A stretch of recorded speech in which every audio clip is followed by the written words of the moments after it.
Studentai norintys dalyvauti konkurse ir išvykti studijuoti pagal Erasmus programą turi kreiptis į savo aukštosios mokyklos tarptautinių ryšių skyrių ir sužinoti tuos reikalavimus, kurie yra numatyti būtent toje aukštoje mokykloje. Kiekviena aukštoja mokykla nustato savo konkurso sąlygas ir terminus. Dažniausiai konkursai vyksta pavasarį prieš ateinančius mokslo metus. Teikiant paraiškas labai svarbu yra atkreipti dėmesį į tai, kad visi dokumentai, kurie yra prašomi tos aukštosios mokyklos, būtų pateikti laiku ir tvarkingai.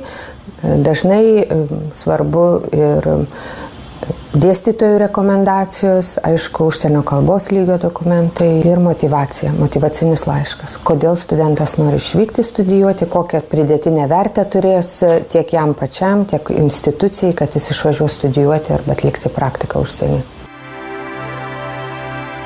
Studentai gauna Erasmus stipendiją ir stipendijos dydis priklauso nuo šalies, į kurią jisai važiuoja. Minimali stipendija gali svyruoti nuo 350 eurų per mėnesį iki 600 eurų per mėnesį brangesnėse šalyse.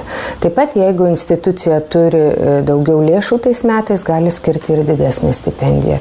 Erasmus stipendija nepadengia visų studento išlaidų užsienyje, todėl kiekvienas studentas prieš išvykdamas turėtų pasirūpinti papildomomis lėšomis. Tai gali būti ir tėvų pagalba arba imti paskolą.